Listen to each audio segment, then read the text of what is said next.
I'm sure a lot of you guys remember the old ceremonial hunting tradition of eating the heart out of the first animal you kill. Meat from those organs are among the most nutrient-rich foods on the planet.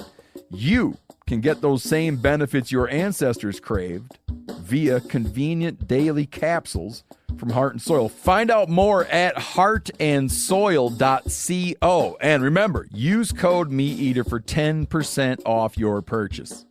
There's nothing like snook hook sets at dawn or catching a tarpon in the moonlight. Find your next fishing trip made easy on fishingbooker.com and experience the magic of the Sunshine State or any other destination on your fishing bucket list. Book a blue water adventure in search of sailfish or go snapper fishing with the kids. With over 6,000 captains and trips to choose from, planning your next one just got a whole lot easier.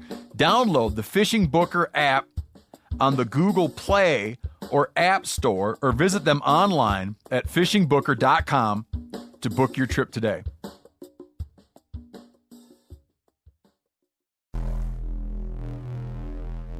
Welcome to the Wired to Hunt podcast, your home for deer hunting news, stories, and strategies. And now, your host, Mark Kenyon. Welcome to the Wired to Hunt podcast. I'm your host, Mark Kenyon, and this is episode number 71. Today in the show, we're going to be talking about hunting hill country or mountain bucks. And joining us is Steve Flores.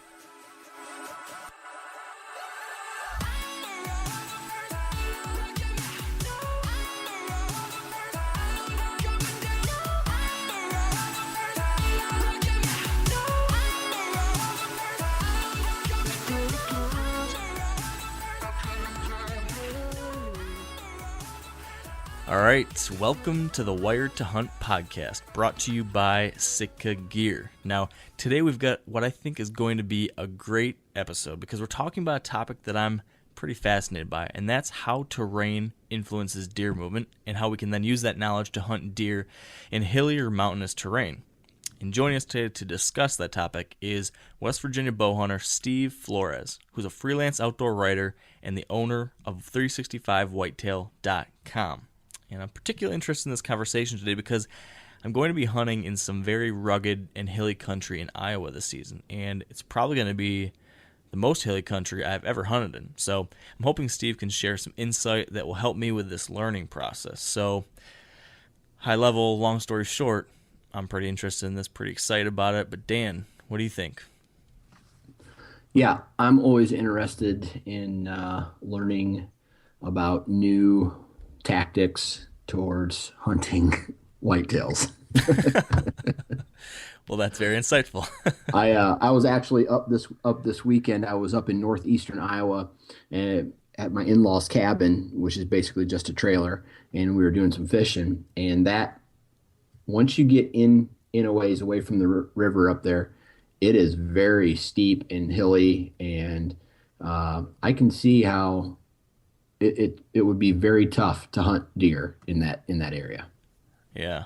Up where I'm hunting in Iowa this year is more towards the Mississippi in that northern reaches. So it gets pretty rugged. It's a lot different, and even where you're at is a lot different than what I think a lot of people imagine, or at least what I imagined that some parts of Iowa were. I assumed it was just flat cropland the entire way. Yeah. But there really is a lot of ridges and hills and contours, and up by me there's big rocky cliffs and valleys and all sorts of stuff like that. So it's very different than Michigan, that's for sure. That's right. So yeah, it's gonna be good. But I don't know. What else is new with you? Anything? Any deer hunting news on your front? Let's see. So I think I told you last week I was doing some glassing, or maybe the week before I was doing some glassing, and I saw two giants standing in a hayfield. Well, later that week I went and I got permission of where the hayfield was at, and I got permission to hunt that property or to be on it.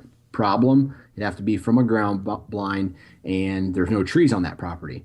So yesterday I just went up to the main piece of timber that where I feel that these deer are bedding in, because it's just the closest. And I knocked on the door, and I got permission to hunt the property. Very nice couple allowed me to bow hunt. He's going to shotgun hunt. He's not a very serious hunter because he's really busy. But today I went in, hung a trail camera, and did a little speed scout around. Oh, I'd say the first 20 yards inside the timber. Just took a. It's almost like a right triangle, a real long right triangle. The way this timber looks, and it is some of the thickest timber I have ever been in. So, when you walk in, you're doing some scouting or you're walking your tree stand, and you get this feeling that there's something big in the area. I like that feeling. Yeah, I got that feeling today, and it is nasty in there. It is so thick, and I decided, hey, I better get out of here while I can. And the next time other than check my trail camera that I kind of have on the outskirts, the next time I dive in deep will be to hunt. That's exciting, man. Now, how much acreage is that you have access to now? Well, the house and the plot and the field sit on a total of 80 acres, but it's majority field and pasture, and I'd say there might be 20 acres, maybe a little bit less, of actual timber on all that 80. Is that attached to some other cover, though, on neighboring properties? Yes. So there's a giant pinch point so imagine a right triangle with the smallest point on the right. So that's how it sits on a map. And then everything kind of goes through this pinch point down at the bottom. So it's one of those places where you kind of sit all day, and if you can get the right access and the right wind, you sit all day, and you might have a chance of running into something. Nice. That's awesome. So now, we'll see. Are you heading down to your southern Iowa property any more before the season? Yeah, actually tomorrow after I get off work, me and my daughter are heading down. I'm going to drop her off at my folks, and then I'm going to check my trail cameras one last time before we leave for Idaho. And then the next time I go in to check those trail cameras, I'll actually be taking them down and moving them off the mineral stations to the pinch points, travel corridors, and food sources, and making that transition that we've talked about.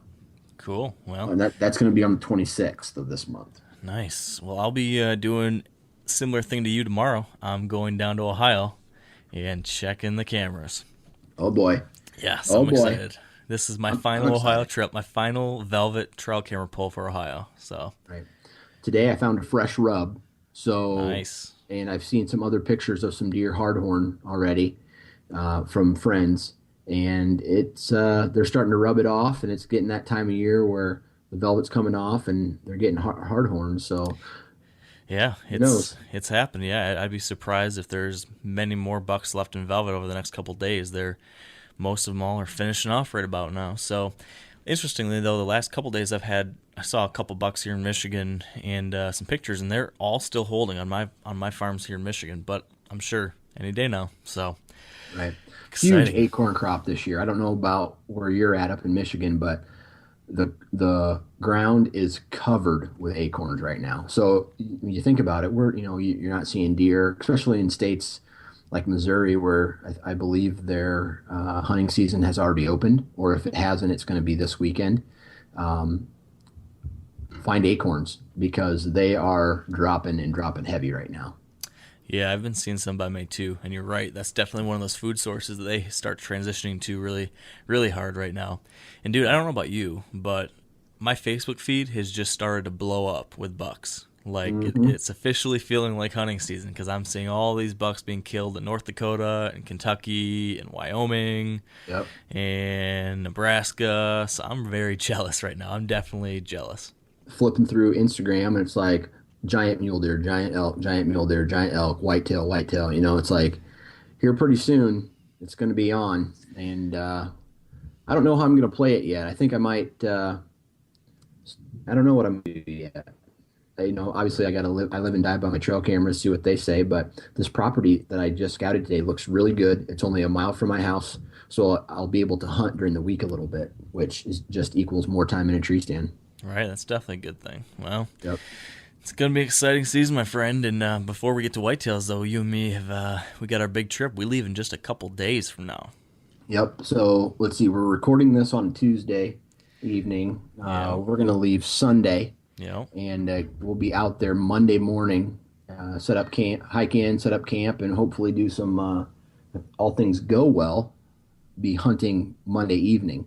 So, Yep. It's less than a week from today. You're going to be in elk country with a bow in your hand. I know I really don't want to talk about it because I'll just get so fired up that I won't pay attention to this podcast. I'll be like, I'll have other things on my mind except, asking Steve questions like I should be. Well, then we better stop. So Exactly. we do have a great guest here. Steve is a very experienced hunter out in hilly and mountainous country. So I'd say, Dan, that we just shut our traps and get Steve on the line. What do you say? Let's do it. But before we get Steve on the line, we need to pause briefly for a word from our sponsors of this podcast, Sitka Gear. And this week in our series with Sitka product category leader Dennis Zuck, I wanted to get Dennis's take on what we should be thinking about when choosing the proper gear to wear during early season hunts, just like those that many of you will be going on in the coming days. So here's Dennis on that very question. Yeah, well, I'll tell you, I'm thinking about that warm weather. I'm thinking about, the fact I'm probably going to be doing some sweating, and I'm also thinking about making sure that although I'm sweating, I'm still covering my body. I still have all the camo that I need, and then I have access to all my accessories, all those things. If I'm doing that for my Sitka collection, I would buy my lightweight base layer system, synthetic, because it's going to dry faster. And I would get an Equinox system where I still have that rangefinder pocket. I still have those other things I need. I'm thinking a lot about, especially if, I'm archery hunting, I'm thinking about my range of motion, and I'm thinking about, making that shot. So I'm going to make sure that I don't get anything that's too baggy or anything like that. So there you have it. And if you'd like to learn more about the Equinox system or other Sitka gear, visit sitkagear.com. And now let's get Steve on the line. All right, with us on the line now is Steve Flores. Welcome to the show, Steve. Hey, guys. Glad to be a part of it. Yeah, we are excited to chat with you. I just was talking to Dan about the fact that this year I'm going to be hunting a part of Iowa that is probably the hilliest country I've ever personally hunted for whitetails. And with that being the case, I'm really interested in picking your brain all about how you're able to have success in that kind of country, especially since you're over in West Virginia doing this a lot. So there's a lot of pressure on you, Steve, today because I'm counting on you to help me kill my buck this year. So that's a lot of pressure. Yeah, it's harder than you might think too to make this guy look good. So that said, Steve, thanks for joining us. And for those who aren't familiar with who you are and what you're doing, can you just give us a little bit of background as to what you're doing in the whitetail world today? On the side, I freelance for major magazines, bow hunting magazines. I do a lot of online content on various web pages. I'm also running 365 Whitetail is my page. So a lot of the content that I'll be turning out in the next couple of months will be found exclusively there. And like I said, I'm doing different things for other web pages as well. Very cool. And I know that you live in West Virginia, or you hunt in West Virginia primarily, from what I understand. Is that primarily where you're hunting for whitetails too, or are you traveling anywhere else? I travel whenever the opportunity arises, but it's not very often. I mean, I usually I've got 3 little kids and a full-time job, and I'm like a lot of guys, working 40 hours a week and taking vacation days when I can get them, and hunting on weekends.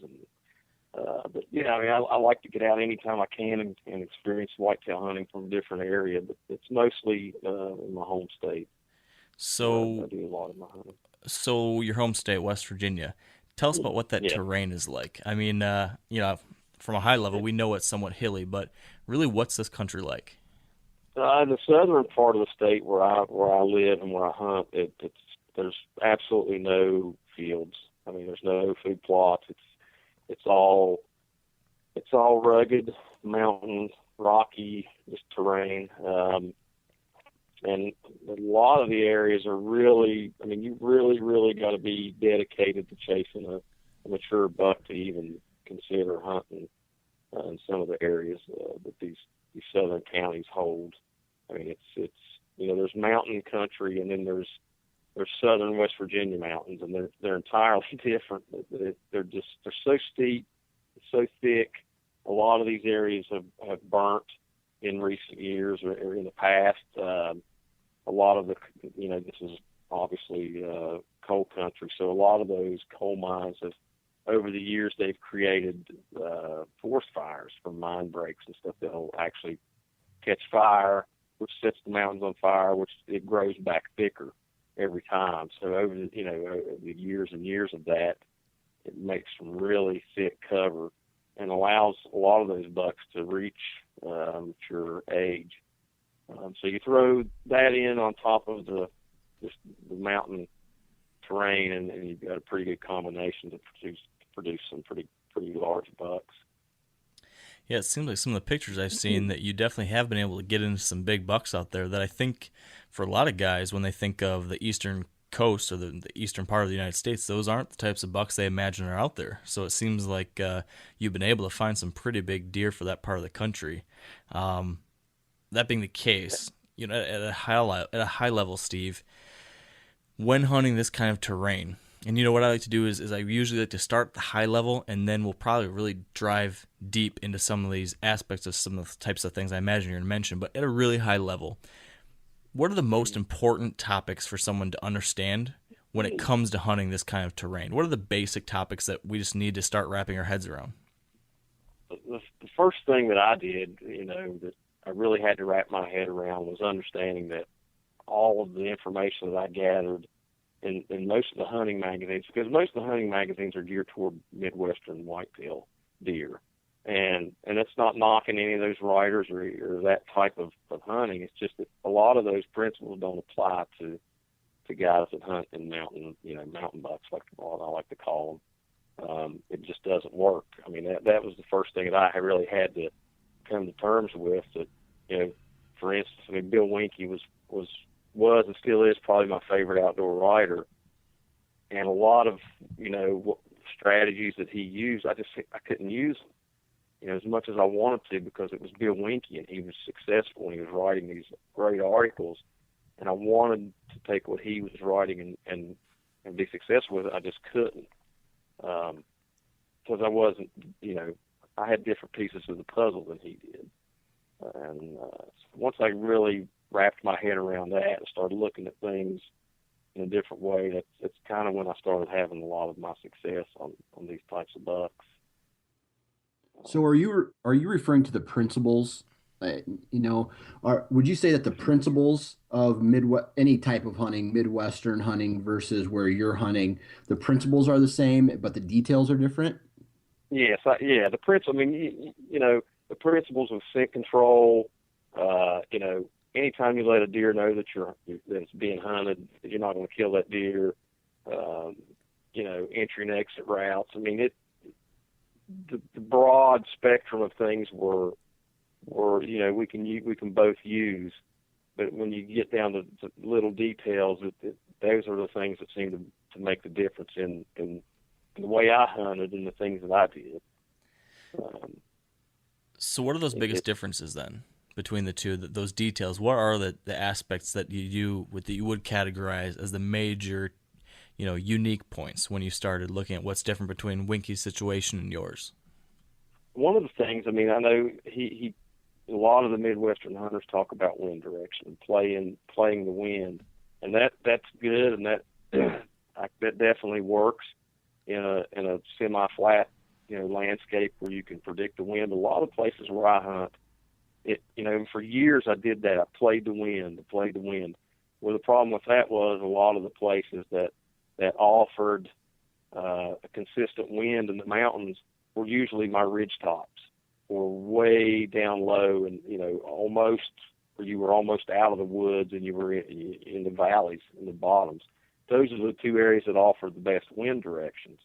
Well, it just so happens that those two areas both hold the most hunters because of the most easily accessed spots in mountain terrain. I mean, everybody, a lot of guys that hunt in the mountains, they hunt the ridge tops or they hunt down low because those are the easiest places to get to. Well, of course, your mature bucks know this, and they may leave sign in those areas, but it's mostly at night, so you get hooked on that sign and you get hooked on the easy access and you get hooked on the consistent wind direction, and you think, well, I should be shooting a nice buck in these areas, but it just doesn't work that way because those bucks rarely make the mistake of being seen in the daylight in those areas. That was one big, big difference that I found that I needed to do. So I obviously had to move into tougher terrain, getting away from the tops and the bottoms. You're mostly in the meat of the mountain, the center of the mountain mostly. And the wind direction isn't always consistent. Matter of fact, it goes every which direction. Especially when it starts, if you're in really steep terrain and that wind starts hitting that and it starts bouncing around everywhere, and so that leads into another thing, another point where your scent control has really got to be spot on. If it's not, then you're wasting your time. I mean, you've got to be beyond extreme in scent control because you can't play the wind. So with an inconsistent wind like that, the last podcast we talked about in the previous podcast, we talked about putting yourself in a position where the deer feel that they have the advantage. Is that more difficult when there is very inconsistent winds like what you described? Well, what I try to do is I look at it this way. I've decided that, I'm not ever going to be 100% scent free, and that's just not going to happen. I don't care what I'm wearing or what products I use. My view is if I can, I guess, dilute my scent down to the point where, that buck may get a whiff of me, but it's going to be so faint that he'll assume that I'm 200 yards away when actually I'm 20 yards away from him. He's already dead. He just doesn't know.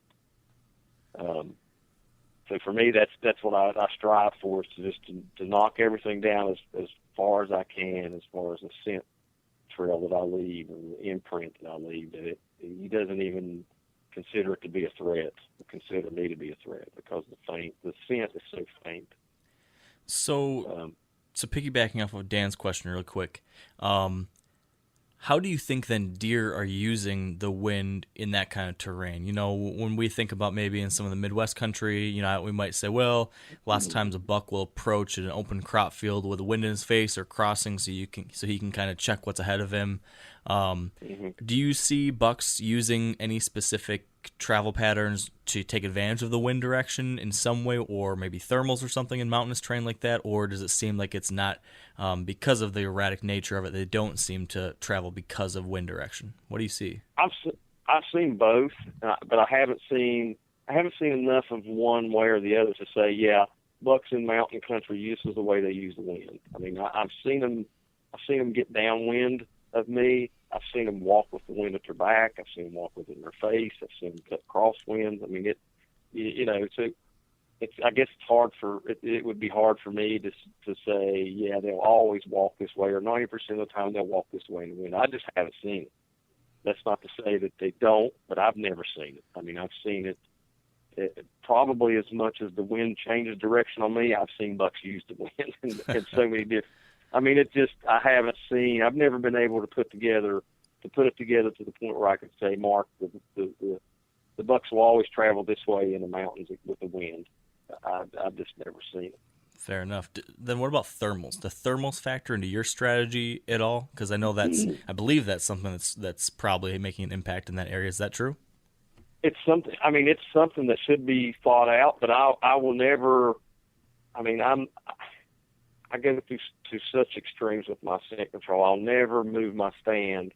If I think it's in a good funnel or a pinch point, I'll never move that stand out of that simply because the thermal might give me away. Because the thing of it is, one thing about mountain bucks is that you can never be sure where they're going to approach you from.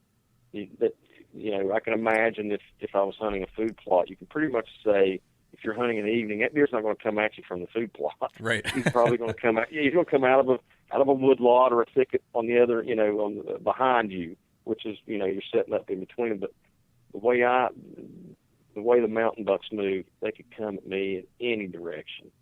So I focus more on my stand placement and how it's going to dictate the movement of that buck. If he comes through my area, then thermals or wind direction. That's not to say I don't think about those things, but like I said, I won't move a stand simply because the thermals are wrong. I won't do it. I used to, going back to what I mentioned earlier, I used to do that. Used to play around for wind. I couldn't kill anything. I mean, immature bucks at best was all I could kill. But once I really started focusing on why is that buck going to move through my area, one, and two, if he does, what's going to make him walk by this tree that I put my stand in? And for me, it came down to just the terrain and how the terrain will actually squeeze everything down into a small area, and hopefully, it pans out that way. And a lot of times it does. If he comes to an area, he's going to walk past me. Yeah, so let's talk about that, about the terrain. It sounds like it sounds like that's one of the major things that you are paying attention to figure out where these deer might be moving. So can you talk us through what those most important terrain features are that you're looking for? And for those people that maybe don't hunt this type of terrain often, can you kind of give us kind of the definition of each one of these terrain features too, or describe it a little bit? Well, a lot of it began when I first started looking at topographic maps, and anybody that's ever looked at one, it looks like just a bunch of lines, and they're all going in different directions. Some are really close, and some are spread really far apart. That was the key for me. Those lines that are really close together, that's actually really steep terrain, and the lines that are really far apart is really easy terrain. So what I look for is an area where those two jut up against each other, where easy funnels down into really hard, or you've got really steep terrain on one side and easy on the other. I mean, deer, in the mountains are mostly lazy for the most part. I mean, they're going to pick the path of least resistance as long as it doesn't, expose them. So anytime I can find an area that it doesn't have to be a big area, as long as it's a little subtle flat. I mean, I've hunted deer on trails that were no wider than an ATV or smaller, half the width of that, but it was enough to funnel a deer that it was easy walking. He felt comfortable, but it was really steep on his upper side and his lower side. But you've got a little bit of a flat running on that. That's a really good spot. I mean, the deer that'll pinch them down and funnel them. A lot of areas I hunt have just a wall of rock. I mean, they can't get up it, they can't get down it. And if I can find that, and find a nice flat that runs above that, I mean, that's money. It's money in the bank. Nice. So basically, you're looking for these terrain-related funnels. That look like you mentioned on the maps. It's going to be where that steep section might meet with a flatter section. How do you find these? If let's say we're at the beginning of this process, let's say hypothetically, I know I'm going to hunt this state forest maybe, and I don't know where in that state forest I'm going to hunt, but I know I want to hunt somewhere in there. Where do I start? Sounds like it starts with the map, but can you tell me, all right, how do I start really identifying these key spots, and then where do I go from there? A lot of times, like I said, you start with the map, and then if I see a hollow that's pretty, with the lines on the map that are pretty fairly spaced apart, which means it's going to be easy terrain, it's not going to be really steep, and then I start seeing an area where the terrain turns into really steep. I mean, that deer could move anywhere on that mountainside. But let's say, for instance, if he happens to move in the area where that steep terrain is, you can almost predict where he's going to move. if he's going to go, above it or below it. I mean, you can almost, because he's not going to walk through it for the most part. He's going to go around it. So you can start there, and of course you actually, the next step would be actually going to that area that you found on your map and actually looking with your own eyes. And a lot of times you'll be able to, if the deer are using that area where that easy terrain and that tough terrain meet up against each other, you'll see the deer trails, and then you'll be able to see which way they're going. Either they're going above it or below it to get around it. And then you just it's just a process of elimination.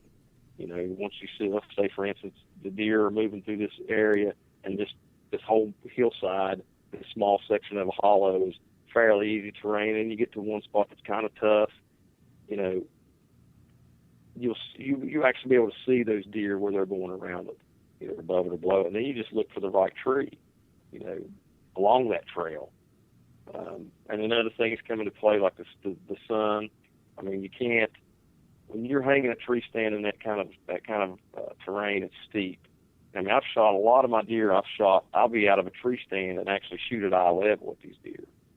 I mean, it's so steep. Either, depending on which side of the tree they come in on me. If they come above me, I'm usually shooting eye level. If it's below me, then it's a pretty steep shot. So then, when you hang your stand, you really have to factor in things. Okay, well, which side of this hill is the sun going to rise up behind me? Am I hunting in the evenings or the mornings? Because you're not going to be well hidden for the most part. So a lot of times you'll need to use something like a sun rising behind you to put that in his eyes where he can't really see you. Kind of full draw on him. So where do you typically try to set your stands on one side or the other, so above or below? Do you have a preferred direction from the travel, from the expected travel of the deer? I'd rather get above them, obviously, because it's, if I can get above their eyes, it's pretty good. But even then, when you do it, I can put it above the trail that I'm expecting to kill on, and they'll come down above me. They'll come in from behind me and above me and come down and be eye level. I mean, this one stand that I have, I've probably the last 6 or 7 bucks I've killed out of this stand have it's set up to where the deer come underneath me. But every year there'll be a nice buck that I'll pass up. He'll come in from behind me, and he'll come down and be eye level with me and keep walking. So it's just, you never really know what direction they're going to come from, and you just have to play the odds. The odds of that deer, of a buck coming in underneath me are higher than him coming above me. That doesn't mean he won't do it. They're wild creatures. Yeah, they are. I mean, go ahead. No, go ahead and finish your thought. Oh, they are wild creatures, and like I said, it's not, you don't have a section of a crop field or food plot out there where 100% without a doubt they're not coming from that direction. It just doesn't work that way. Because you factor in, the food here they have is number one, acorns, and number two is just browse. I mean, they chew on anything. So, the buck that you're after, he could have followed a doe that was feeding on an acorn tree that was up the hill from you that morning and not the one that was below you that morning. And that kind of, and that's just going to lead them into coming in above you and not below. I mean, just so many different variables in it that nothing's ever, I don't think anything's 100% with any whitetail anywhere you hunt them on earth, but especially not in the mountains. I mean, it's exaggerated. So you mentioned food sources just now, and acorns to be one of them. So in the mountains, in Iowa where I hunt, we hunt a bed, transition area, food source type of. That's just kind of the way we hunt. So we hunt a food source, we hunt a transition area, or we're hunting over a bedding area. Are there defined areas in the places that you hunt that look like a bedding area? Or you say, oh, that's a bedding area, that's a transition, that's a food source. Yeah, I mean, there's. I guess the hardest thing is the bedding. Well, that's all hard. I mean, it depends on. When you're talking about food sources, it depends on the number of trees that produced mass crop that year, and there could be 5 in the area that you're hunting, or there could be 2. and and some could lose those acorns quicker than the other ones, and it's just a guessing game. And then you talk about bedding areas. There could be 3 thickets in the hollow that you're hunting.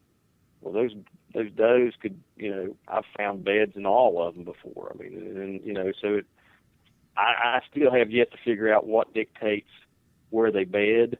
Why is this one thicket better than the other one when I'm, if I'm hunting in an area that I know is undisturbed and nobody's bothering it.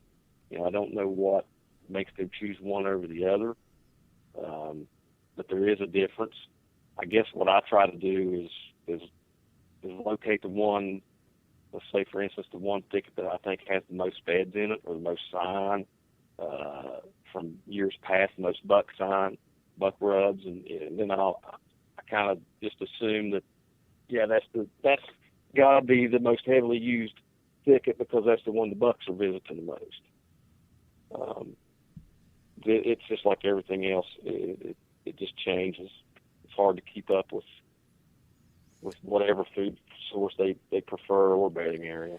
So are you going in every year and having to, redetermine where does it seem like they're feeding the most right now this year, where they seem to be bedding the most, or do some of these things eventually, it becomes year after year, that this thicket's going to be a top bedding area, that this ridge is going to be a major food source, and that stuff stays consistent? Which is it?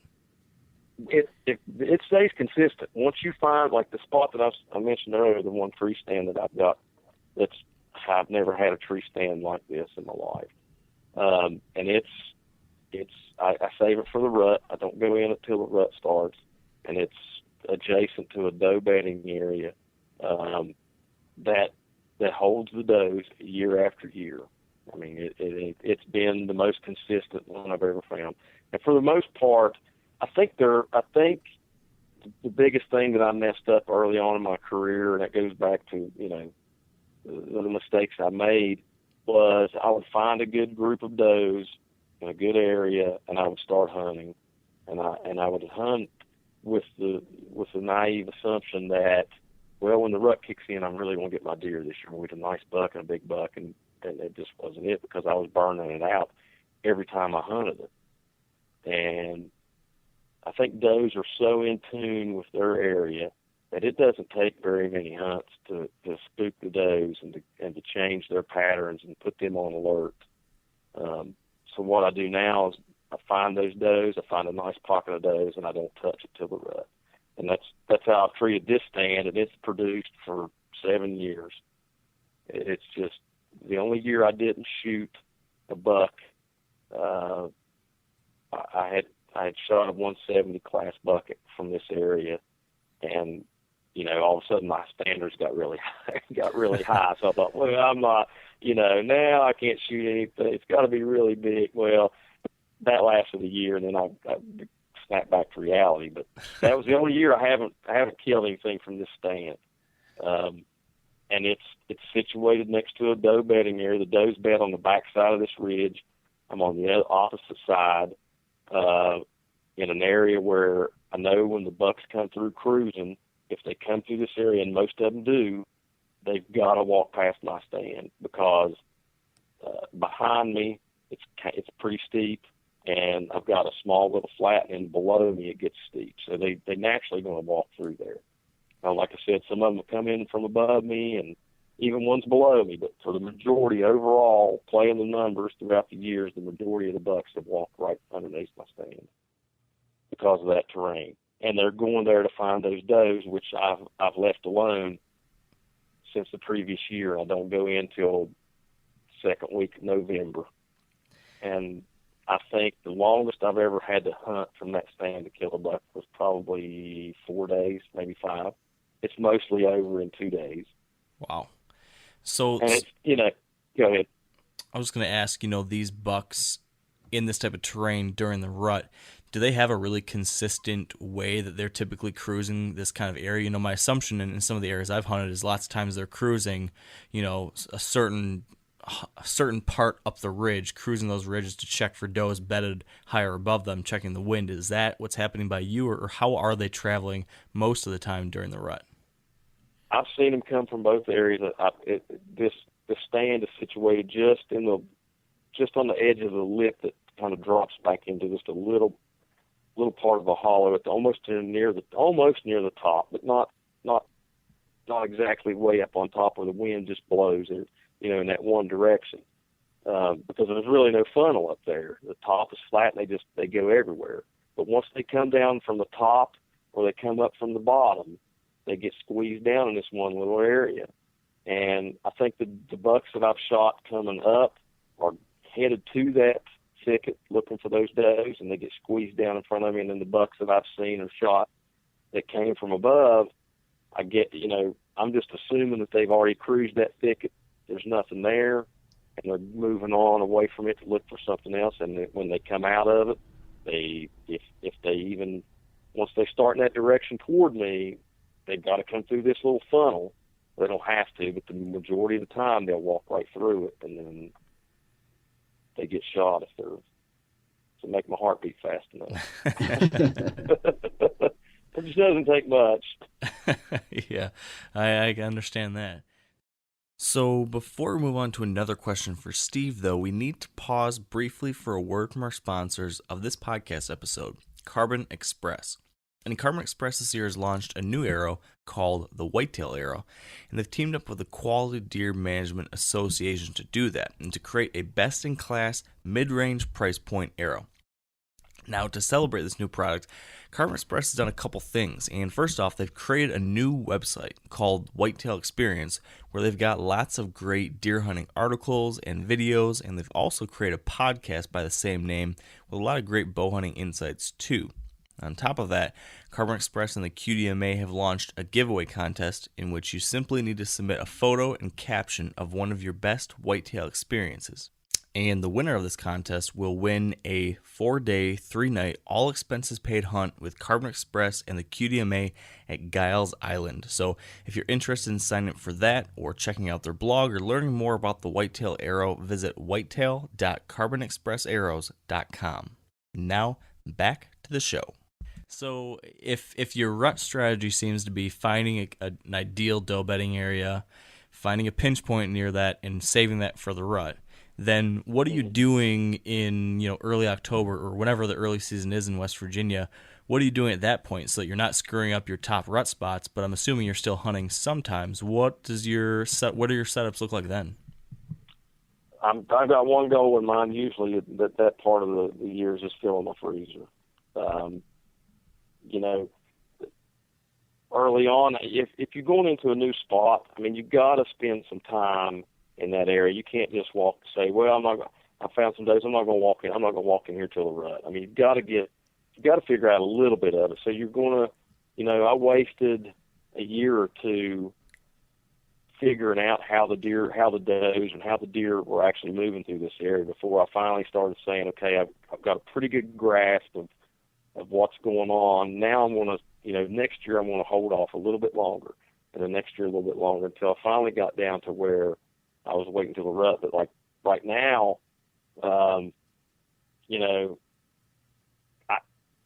probably this year I'm probably closer to killing a big buck than I've ever been in the early season.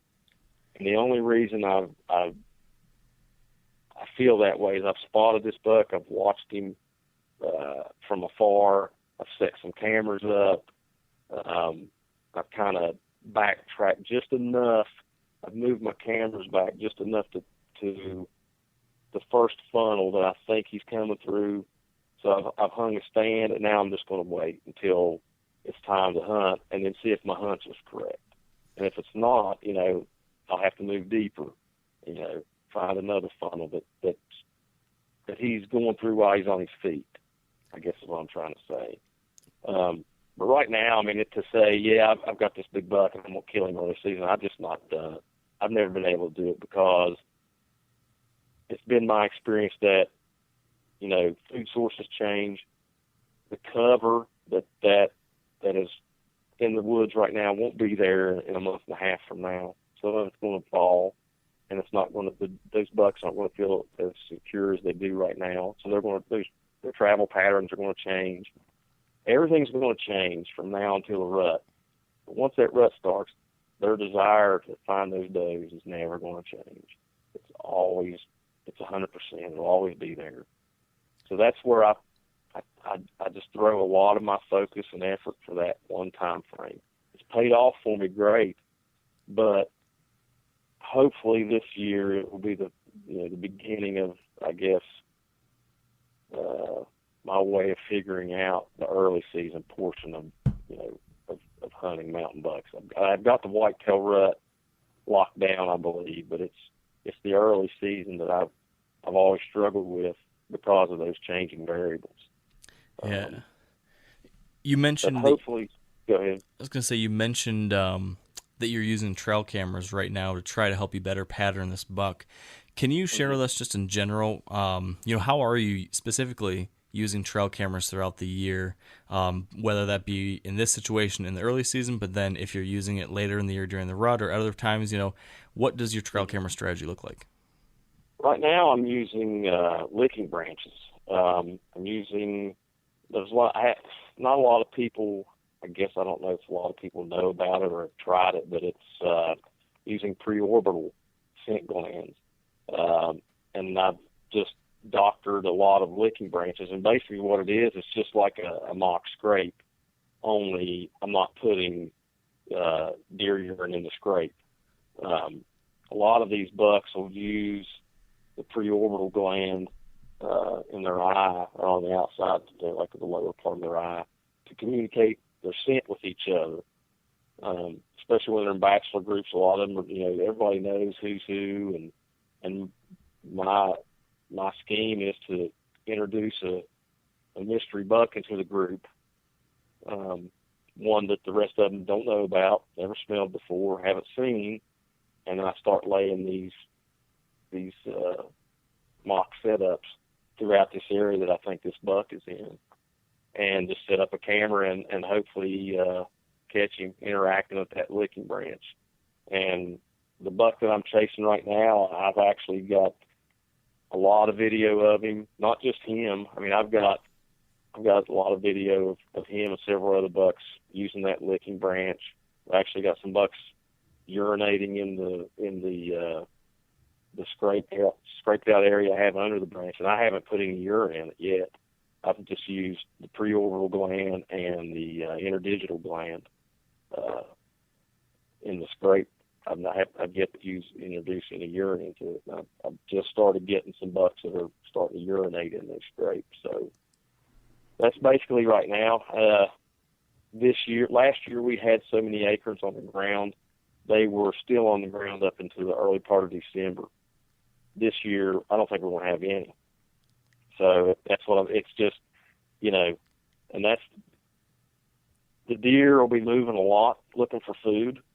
So that kind of makes it a lot, it does make it a lot easier as far as seeing deer movement. Last year, I didn't even pull my bow back. I passed one nice buck, but it was in the rut, and I was in my favorite stand, and I knew there was bigger deer in the area, and I'd let him walk, and I didn't realize I'd never get to pull my bow back. So, that's just the difference, and that's how it is. One year there's acorns everywhere, and the deer don't have to get up. They don't have to move a lot, and then the next year there's nothing, and they're moving everywhere. So I expect a lot of big bucks to hit the ground in this area this year. So are you going to be using? Yeah, are you going to be using your cameras during the rut at all? Then it sounds like you've got a pretty good strategy at this time of year. Do they play a role at all once we get into November, or at that point you're just focusing on your funnel and pinch points and not worrying about what the cameras tell you? Well, no, I mean, even though this stand sight that I've got is tremendous, I don't stop looking. There's always I think there's always something better to be had, and there's nothing better than having one good rut stand, except for having two good rut stands. So if I can find another area, that seems that it might hold some promise, I'll go ahead and set some cameras up. A good camera with a large SD card and some good batteries, and just leave it alone. A lot of times, and I've done that. A lot of times, not check it until I've tagged out in the other area that I'm hunting, or after the season. I'll go back and grab that card, and a lot of times I can start piecing together, or looking at another area and saying, yeah, this this might be another good spot. And then, then I've got 2 spots. And if, a friend comes along, wants to go, or my wife bow hunts a lot, I've always got to have, a second good spot hanging around for something. So who gets the second good spot, you or your wife? What's that? Who gets the second good spot? Probably my wife. Well, hopefully she doesn't listen to this podcast. Yeah, well, I mean, I won't tell her when it comes on. So Dan, you've been listening in for a little bit. Any other questions you've got for Steve, in regards to this type of terrain or how it might apply to what you're doing in Iowa? Yeah, I have a question about access. Okay. Now, my first question, you can answer this very simply if you know. What kind of elevation are we talking here? Are we talking like big Appalachian mountains? Is that where you're hunting in? Yeah? Yeah. Okay. Yep. So are you access to your stands, is most of the access, are you going down to the stand or are you coming up to the stand? It just varies. I mean, it really does. Sometimes, I'll access, let's say 75% of it from an ATV, and then I'm walking the rest of the way in. Where a lot of guys will access 90% of it on an ATV and walk the last 10%. And I think that hurts a lot of them. But it really just depends on the situation. I mean, I can't say that I'm always walking up or down. I mean, some of them I park and I'll walk side hill. The other ones, a lot of guys don't walk uphill. They'd rather walk down, I think. And they drive up, they get on tops of the ridges and they find a little spot just over the hill. And I used to be one of those guys. I mean, I did the same thing. It was easy access, consistent wind. Why ain't I killing a big buck? And I finally just got tired of that, and I thought, there's got to be a different way. There's got to be a better way. It's going to be a harder way, but it's going to be better as far as, results go. It seems like it'd be tough to figure out the right access route in an area like this where, I'm thinking like trying to come in for an evening sit, and I have to, it sounds like it's big timber, I would be so worried about spooking deer heading into my tree stand.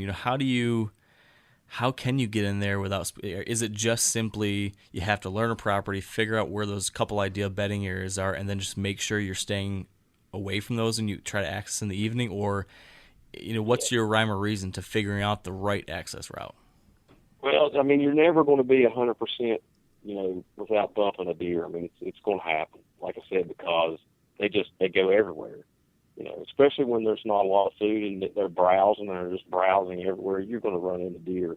It's just, I try to just play the odds, find those good bedding areas or find those funnels.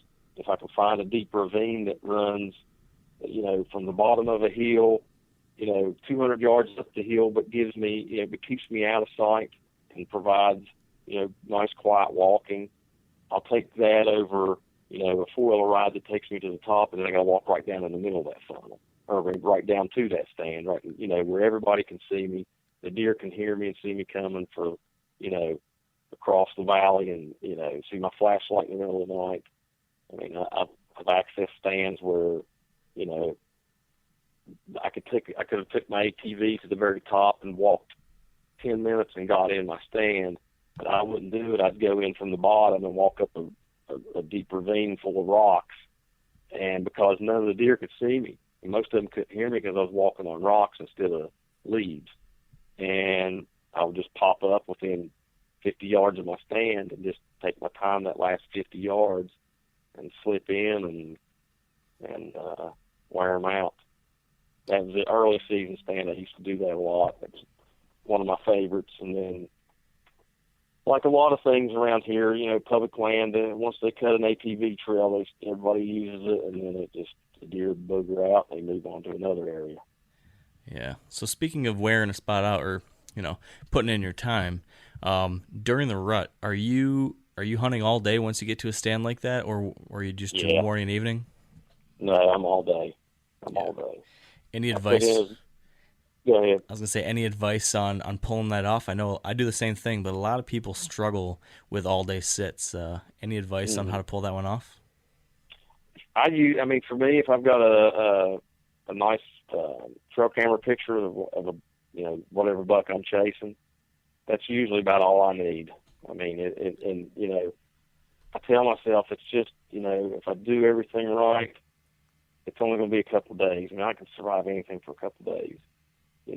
Get a nice, comfortable stand, get some good trail camera pictures that confirms, that gives you some motivation to sit there all day. Get some good food, be in shape. All those things factor into, get some good clothing. All those things factor in with helping you stay there. I mean, and as bad as I think sometimes, your iPhone is for keeping you preoccupied instead of just enjoying what's out there and paying attention to what's out there, sometimes that helps take the edge off too. If you can chat with a buddy for a few minutes, or talk to your wife for a few minutes, or whatever. I mean, that always helps too. But I mean, I just try to picture the big the big goal that's in mind, and that's shooting a mature buck. And especially if I've got an image of him, sometimes I'll print that out, stick it under my hat. Every time I want to leave, I'll pull that out and say, "Hey, you got to stay." I like that. It's a good idea.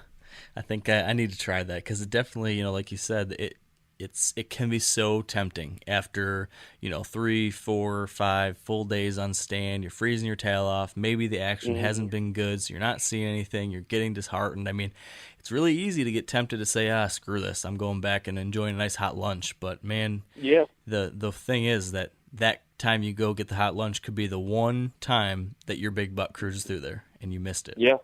So. I had a big one a few years ago. I caught a few pictures of this buck in the early season, and he was near my rut stand. I was using some of that pre-orbital stuff. I thought, hey, I'm going to hunt this guy when the rut starts.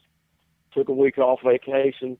Day one, had a bunch of honeydew stuff that needed to be done. I thought, what's going to hurt one day? I'll take one day of my vacation, and I'll come out looking like a king. I'll get all this stuff done.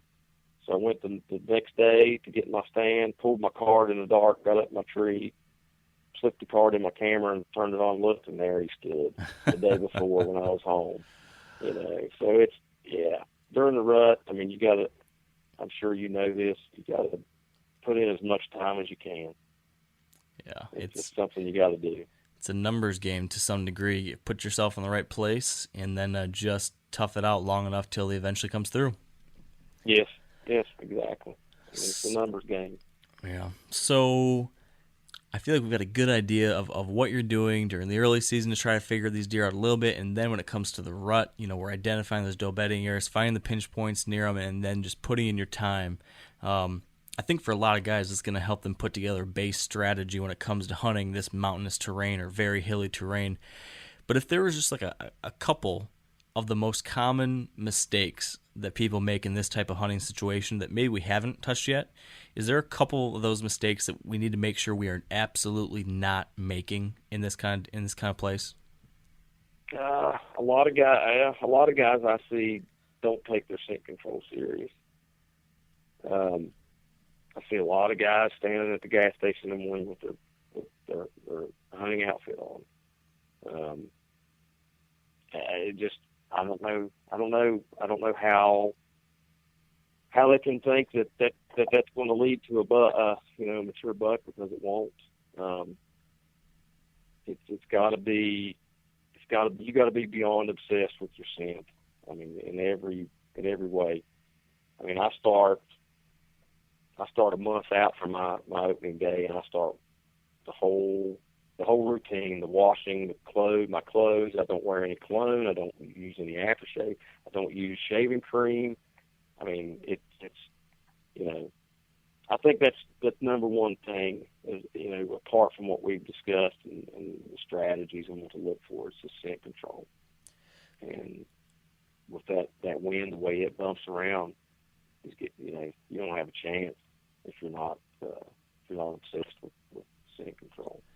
You mentioned, not wearing your clothes out when you're out and about, and being careful about what kind of scented stuff you put on you. Can you share with us what else you do from a scent control standpoint? From the very beginning to the end, what's your full scent control regimen? Because we all kind of have different variations. It's always curious to hear what each person does. What specifically entails your scent control obsession? Like I said, starting about a month out, I start bathing with nothing but scent-free soap. A lot of guys will do this on Friday nights before they're going to go hunting on Saturday. But Monday through Friday, they're wearing cologne to work. They're shaving with shaving cream. I mean, and I can still smell that stuff on my hands. I'll shave shaving cream and then I try to wash my hands in scent-free soap, and I can still smell that stuff on my hands. Hours or a day or two afterwards. If I can smell it, a deer can smell it. So, starting a month out, I start bathing with scent-free soap, just so I know without a shadow of a doubt there's nothing on my skin that's going to give my position away. So, and I don't think, as good as those products are, I just don't think that you're going to get the full effect of them if you use them the night before and you haven't practiced any scent control steps Monday through Friday, and then you try to bathe like that the night before hunt. I just don't think you can pull it off in an area where you're not playing the wind. I do that. I take chlorophyll pills. The washer, I always run an empty wash in the washing machine before I throw my hunting clothes in. Spray down the dryer, dry it out real good, spray it down with some scent control stuff. I don't touch my clothes with my bare hands. I always wear rubber gloves. The towel that I dry off on in the mornings, it's also scent-free. I don't let my wife doesn't use any kind of detergent that she uses. It's scent-free. Through the week for the kids' clothes, her clothes, my clothes. I got to convince my wife to do that. What's the trick to that? Yeah. She bow hunts too, so she understands. There you go. She understands it. I mean, she knows my pain. She knows what I go through. So right off the bat, I'm not trying to, I don't have to override all that scent from 5 days prior for, the night before a hunt. And it's just, so I've got that going for me. And like I said, the towel that I dry off on, it's scent-free also. And I've seen a lot of guys, a lot of my buddies, they'll bathe in scent-free soap and get out and grab that towel that their wife washed. It smells like downy. I mean, when your skin's wet and you're taking a towel that's got that downy scent on it, man, you're just covering yourself in that. The deer will pick you off, and then they'll put on the scent control clothing and get winded and say, well, that stuff doesn't work. That clothes, it's a gimmick, it doesn't work. Well, it's not a cure-all for everything, but, you've got to, you've got to help that clothing out or that scent control spray or something. You've got to do a little bit on your part to help it. My clothes and my boots, nothing I hunt in ever sees the inside of my house or my vehicle. It goes straight out into the washer, into the dryer, and into my bag, and then it gets put outside in my garage. It doesn't stay in the house. And then the actual clothes that I wear, that I drive in my vehicle to my hunting area, those have also been washed, and they're scent-free. Complete change of clothes, from everything from my socks and underwear to pants and shirt. It all comes off and put my hunting clothes on, and then when I get done, I come out of my hunting clothes, and put those clothes back on for the drive home. And I don't deviate from that process ever. So I just on top of that, and like I said, trying to stay in as best shape as I can, so that that 200-yard walk up the hill or however long it is not going to, the less I can sweat doing that, the better off I am. The only way I'm going to sweat less is to be in better shape. Or if it's 10 degrees outside, right. I might not sweat too much. But yeah, it's and then all that ties into, the whole system where, if you deviate from one part of that, then it just makes the overall system weaker. So it's just, I get obsessed with it. Yeah, it's something we talk about a lot. It's just that, when it comes to hunting mature bucks, whether it be in the Midwest or definitely in an area like you, where you're at, it really does come down to the little things, to these tiny little details. And you have to get a whole lot of these to all line up just right to get those rare opportunities. So at least as far as I'm concerned, every single tiny variable that I can control, I want to, because you got to control what you can, because there's a whole lot of things out of your control when it comes to the deer. So, man, I'm a big believer in a lot of the stuff you said there. Just paying attention to the little things, being obsessive when you have to, because it really does pay off in the long run. Yeah, it does. It does. Well, and it makes it worth it. I mean, when you put your hands around that set of horns that you've been dreaming about for months or maybe years, it makes everything worth it. Makes it easier to do it. Oh yeah. So what's this big buck look like that you're waiting on to hopefully get an arrow in early season? He will be my second large. I don't know if he's going to hit the 170 like the last one I mentioned, but he's going to be. I want to say he's going to hit 160. And for here, that's the equivalent of 180 in the Midwest. I mean, it's just, you don't see them that often, especially in the area I'm hunting him, because it's open season on anything. I mean, for this buck to be this big and still alive is a rarity. Hopefully, I can follow up with you and let you know. Yeah. Send you some good pics of him in my hands. That's what I'm hoping. Yeah, I've got 3 weeks. We opened on the 26th, so I'm hoping to have him then. But it's like everything else. I mean, you can't put all your eggs in one basket or all your hopes on one buck. And he's a wild animal, and he's not my buck. He could be anybody's buck. So I kind of try to keep it in perspective. And if it's meant to be, it'll happen.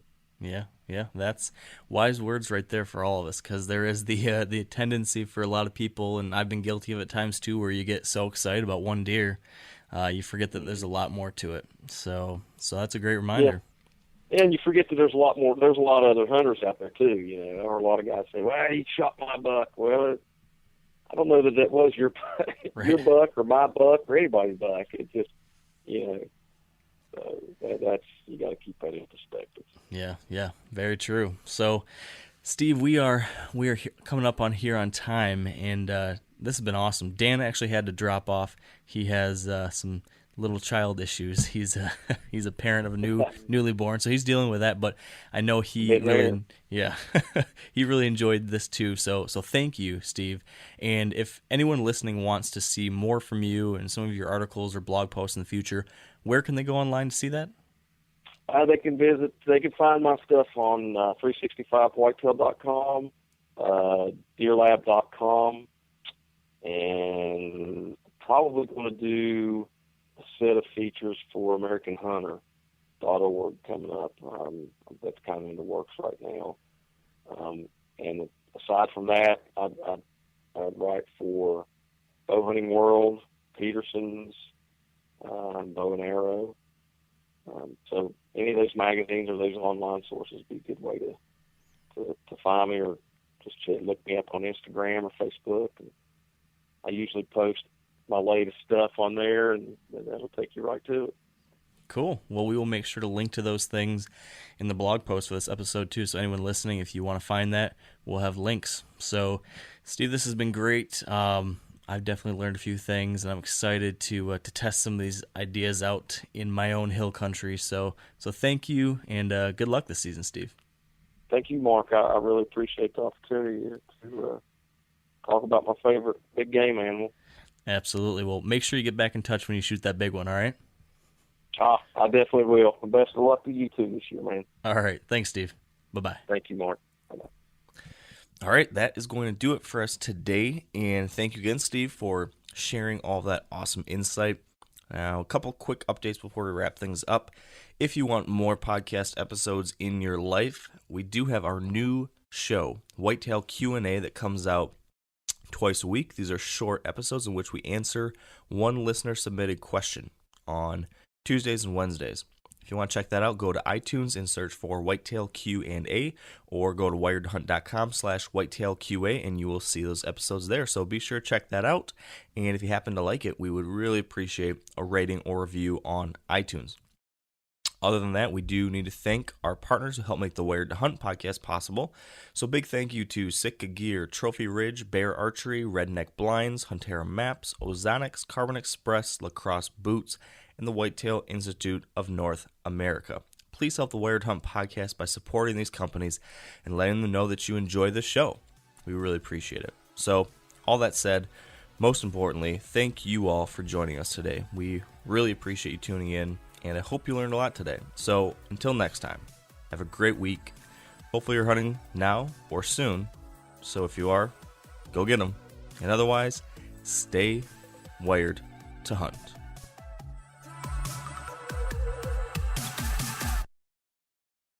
I'm sure a lot of you guys remember the old ceremonial hunting tradition of eating the heart out of the first animal you kill. Meat from those organs are among the most nutrient-rich foods on the planet. You can get those same benefits your ancestors craved via convenient daily capsules from Heart and Soil. Find out more at heartandsoil.co. And remember, use code MeatEater for 10% off your purchase. Outdoor adventure won't wait for engine problems. Things like hard starts, rough performance, and lost fuel economy are often caused by fuel gum and varnish buildup. Seafoam can help your engine run better and last longer. You simply pour a can into your gas tank. Hunters and anglers rely on Seafoam to keep their engines running the way it should the entire season. So pick up a can of Seafoam today at your local auto parts store or visit seafoamworks.com to learn more.